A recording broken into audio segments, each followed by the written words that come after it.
Hey guys, welcome to a new episode of Nomadic Dmitry channel. So if you guys don't know, on this channel I talk about different stuff, but most importantly I think my focus is on travel, budget travel, and just seeing places. So that's the whole point of this channel. And today we're going to talk about the experience I had last year. It was visiting 16 countries that I visited last year in Europe, and I think it was like a life-changing experience for me. It was a lot. But please, first, before we start, please subscribe to this channel, press the like button as well. Well, if you like this video, of course. And let's proceed.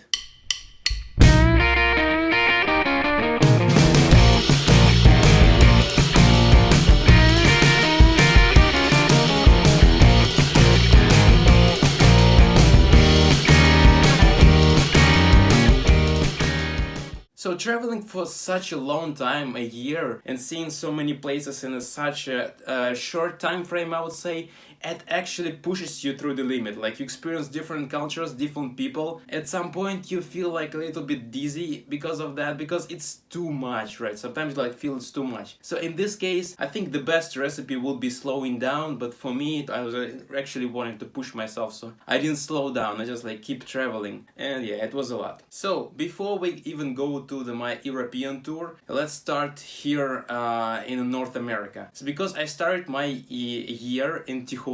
And Tijuana, if you know, it's a border town in Mexico. It's basically standing right in the line between the United States and Mexico. So you can just cross back and forth as many times as you want if you have a visa or citizenship or whatever. Tijuana by itself is a great place because you can see two cultures clash together. And I love Tijuana, I can tell you honestly. I mean, it's not the prettiest place on earth, but at the same time, you feel it, it's very different from what you experience. I don't know, I just love Tijuana, I should say. The prices are great, which is very important for budget tourists. Safety-wise, it's not bad. I mean, I've been walking there at night and during the day as well. I had never had any problems, and I lived there for 2 weeks. I've been visiting it back and forth many times. No big deal. It's a great place. Just be careful. Don't go somewhere just alone in the dark, in the very far, or some in a dangerous neighborhoods. And you'll figure out sketchy neighborhoods, because it's always like that. It's you look around, you see something not exactly right around you, just leave it. Just leave it and go to other place. That's just my opinion. So yeah, Tijuana was great, but I was in the beginning of the year. And I was just finishing my Mexican tour, which I would call, and it's lasted for 6 months. So Tijuana was just end point for me when I was going back to the United States. After I went back to the United States, after a couple of more months, I decided to go on my European tour. And the first place I visited when I landed in Europe was Spain. And to be exact, it was Barcelona. I should tell you that the Barcelona is just awesome. I mean, it's price-wise, maybe it's not the best, but at the same time, it's so beautiful. All these Gothic quarters, Gothic neighborhoods, the architecture, the Spanish language that I especially like, especially after visiting Mexico for such a long time. It's the Spanish language is just I don't know, sparks your imagination, makes you feel good. It's not exactly Spanish, it's more Catalonian there in Barcelona, but still, it's great. I loved it. So this was the first country I visited, Spain. And it was just a few days, but at the same time, I should have gone there for a much longer time period. Just recommend it. And I should also visit Madrid for sure. It's a great place. I'm pretty sure it's a good place. Never been there, but I'm sure. So the next place I visited after Barcelona was Austria. And to be exact, it was Vienna. What can I say about Vienna? I should say that it looks super clean, super nice. Infrastructure is amazing. People are nice, and I mean, German language is also quite good. I started learning this last year, so it's quite nice. Yes, it's expensive. Don't expect it's gonna be super cheap place for budget tourists. No, it's not. Expect Starbucks coffee to cost $5 or more. But Vienna opens up so many opportunities of traveling to other places. You can take, for example, a Flixbus and travel to other places nearby. It should be Budapest, Budapest, it should be Bratislava, like Czech Republic, wherever. If can go to so many other places, including budget places, just while staying in Vienna. Just like a starting point, great starting point. Because Spain, you see, Spain is like located much more in a different direction, and there's not much budget places around Spain, right? Talking about Austria and Vienna, it seems like there's a like better location for starting your trip, I would say. European trip, like especially Eastern European trip. So I think it's good, definitely worth visiting, but just be careful around, like just do some research and research some like budget hotels, hostels, or like Airbnb places before you like go there, and that's what be my recommendation. Next thing I traveled after Vienna was Slovakia. And to be exact, in Slovakia there was a town of Bratislava. It's a capital of Slovakia, and I would say infrastructure-wise it's not that amazing as Vienna. It's not that great, but you feel it like, I don't know, you feel like some hometown feeling there, because this Eastern European streets, you can see like some culture, architecture-wise, lots of bridges, by the way, lots of bridges you can walk across. I like nice feel, like you're not rushed into anything. You can try local food, you can see architecture, Bratislava Castle, for example, right? There's also a way to go to the Austria border, which I did actually, I have a video about that. I just walked by foot to Austria border. It was the town of Berg. Yeah, I mean, there's nothing in this town, but like you can just like walk across to the border. Of course, it's not a physical border because it's all located in Schengen area, which means it's border free. There's no custom checks, there's nothing. You can just like go, boom, in another country and just speaks different language, just like, huh. So yeah, Bratislava is definitely worth visiting. Budget-wise, it's amazing. Next place I visited was Slovenia. And to be exact, I visited two places there. It was Piran and Ljubljana. There were like two towns I visited there. I should say that I liked both, but Piran especially. Piran is like, you should just see the pictures. I mean, it's outstanding, I feel like. It's just so beautiful all around. There's like architecture-wise, you should just check it out, really. I mean, it's cool. A very nice breeze. It was in summer. It was amazing. I don't know. I loved it. Ljubljana is also nice. It has like lots of green parks. It's beautiful. People are very warm. And for me, especially, like, you know, all those Eastern European countries are good because the language is quite similar to Russian, like the country where I was born originally. You can probably feel it by my accent. But Slovenia, I just loved it. It's like Eastern European, but at the same time, it feels more developed than other neighboring countries. So it was an interesting experience I had, I should say, definitely. Like Slovenia was among my favorite places, and the roads were amazing. So you can just like rent a car, drive there. There are so many national parks. You can just like stop anywhere and go. I mean, this is just amazing. Definitely check Slovenia out, because I think it's like one of the most developed countries in eastern part of the Europe. Because there's also Czech Republic, but I don't know. I felt Slovenia had a nicer climate, I should say. So it's good. It's really great.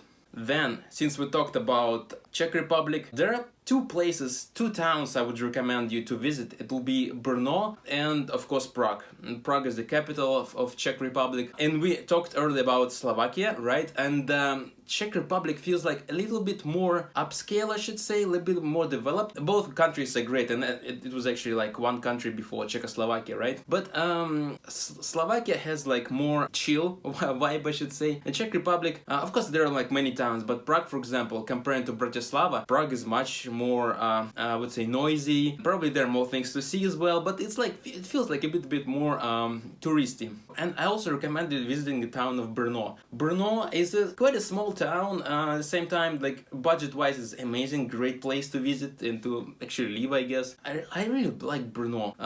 Definitely check that out. Beer, like everybody's walking around drinking beer in the parks, open alcohol, like nobody cares. It like was wow, it's great. Okay, don't do that.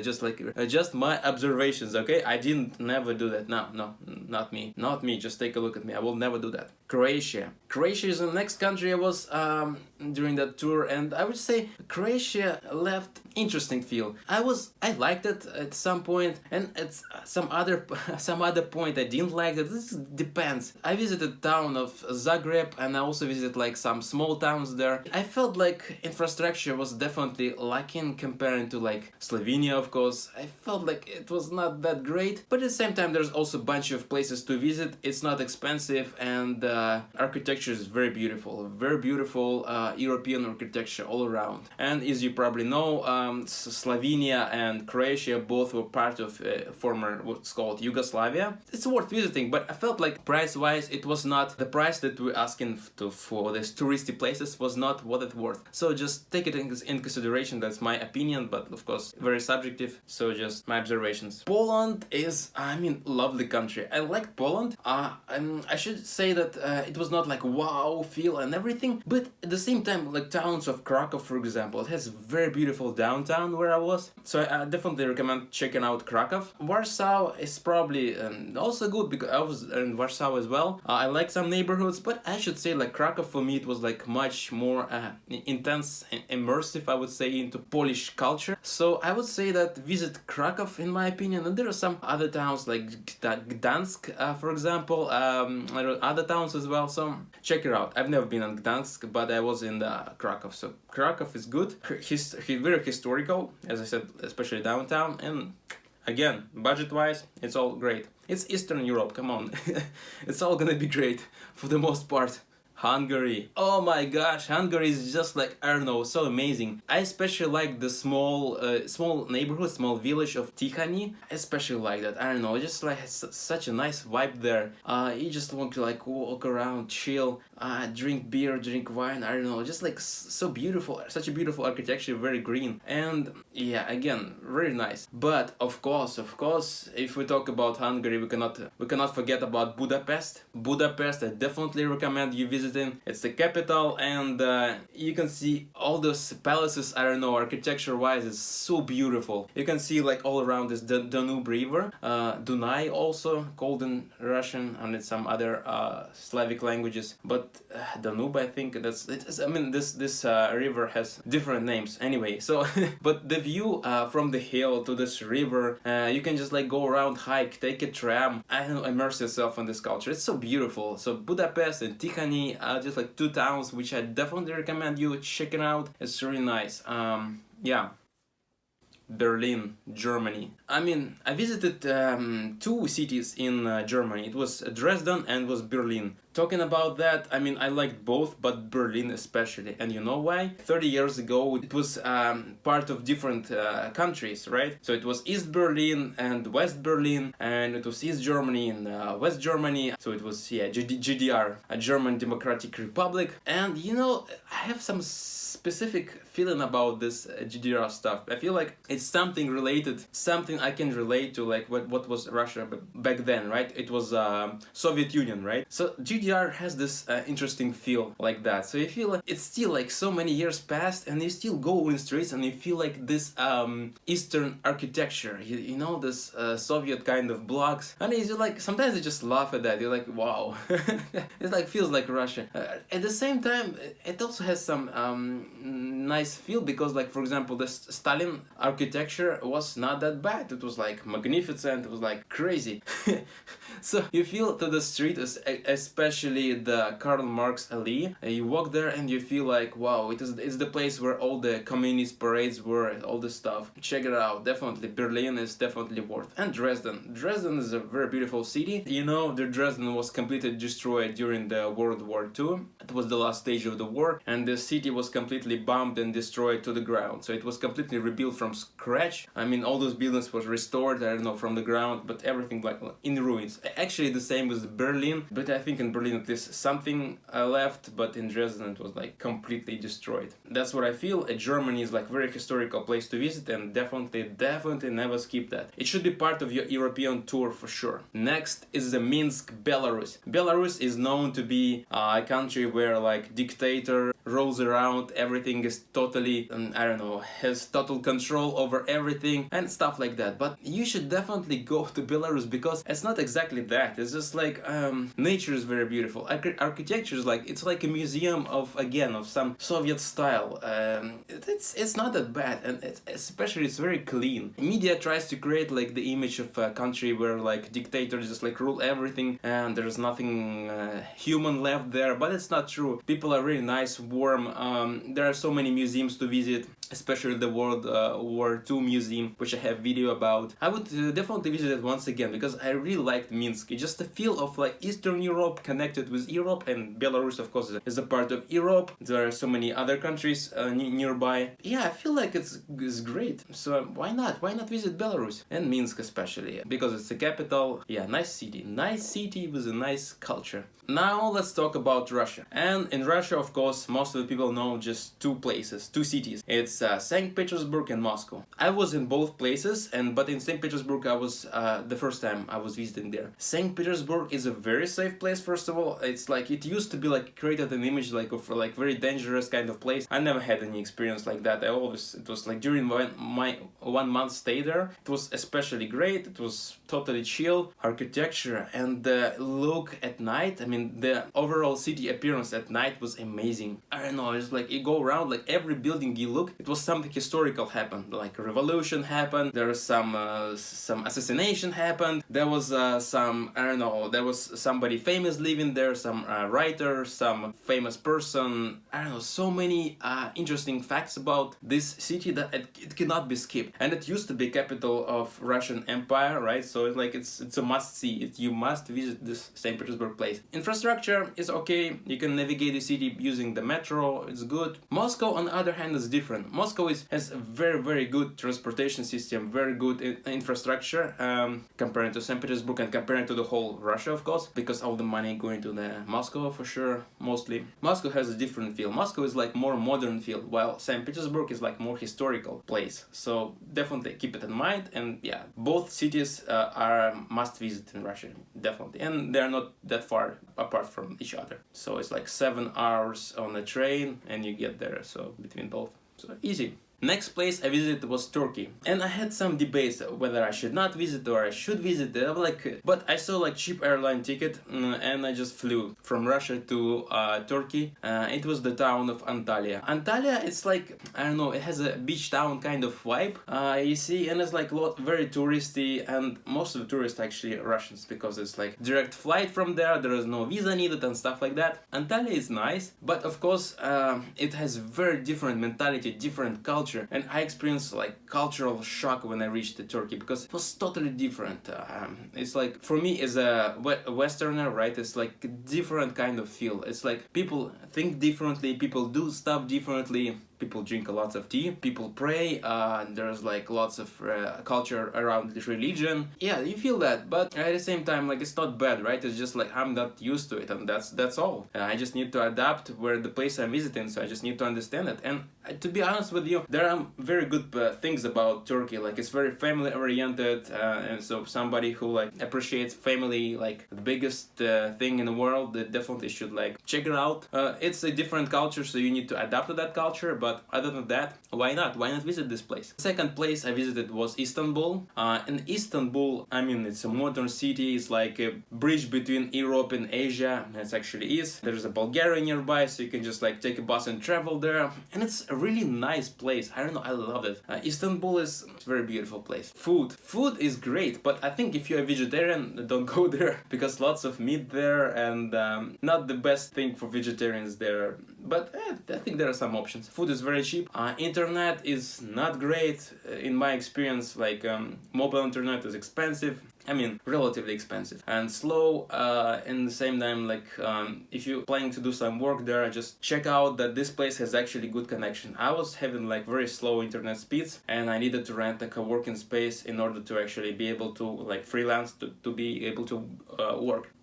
After Turkey, I went to Bulgaria, and Bulgaria has interesting feel. Again, it's Eastern Europe, and it has all the characteristics of the Eastern Europe, including infrastructure. The food is great, internet is great, there are places to visit. I was in multiple towns. I was in Sofia, I was in Plovdiv. Plovdiv, actually, it's like St. Petersburg in Russia, right? It's just like a historical place you must visit, actually. Yeah, it's no nothing to talk about here. You just totally go and visit there. Plovdiv, Sofia, and Varna for sure. Varna is again something. It's like a beach town is something similar to Antalya, I would say, but again, every beach town is kind of similar in that sense. I would recommend Sofia and Plovdiv, 2 places. Then decide for yourself. And there is a good transportation system. There are buses, there are trains. You can take trains, and it's not expensive. Very cheap country, I would say.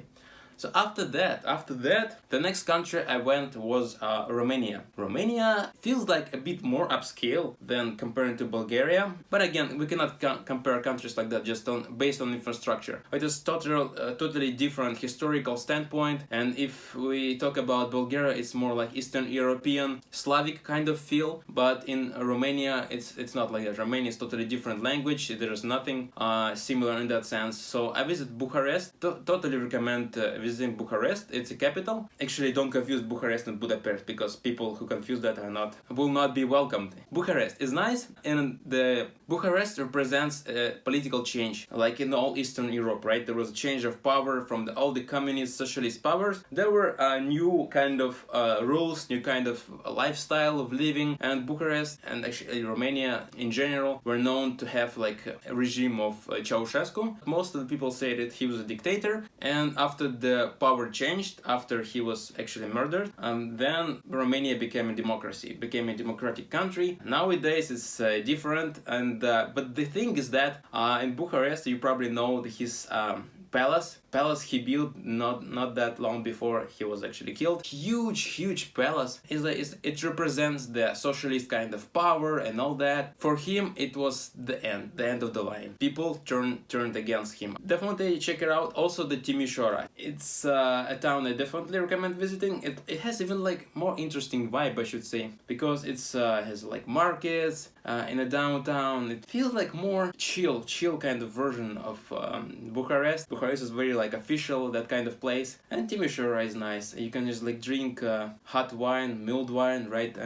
Eat some stuff with meat. I'm not sure how it's called, but you can eat it. I checked it out, and yeah, I like Timișoara actually more, I should say. Then there was another country I visited. I haven't mentioned in this article because I visited this country after I published the article. So this country was Serbia, and Serbia is like, it's not part of European Union, it's not part of Schengen, so you actually need to like exit Schengen zone, exit European Union zone to enter like Turkey, for example. Turkey is also not part of the Europe or Schengen, but I mean, it's totally worth to visit at least Belgrade, but also there's like Novi Sad, definitely a nice town to visit, and both like cities are really nice. It's similar to what you can see in like Bratislava or Budapest. It's like architecture wise, it's kind of similar, but it has the Balkan culture, right? So again, Balkan culture is different. So something similar to Bulgaria, something similar to other places. And it was all like, Belgrade was the capital of Yugoslavia. I have a video about visiting that museum actually. So yeah,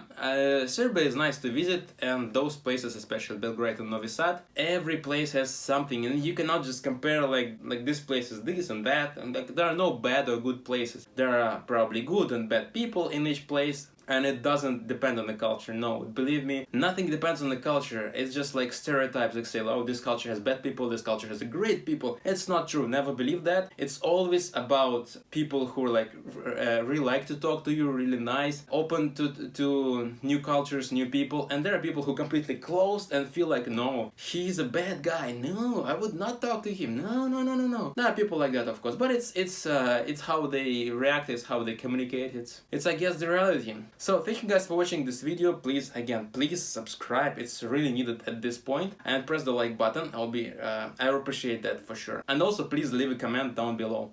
Thank you, and bye bye.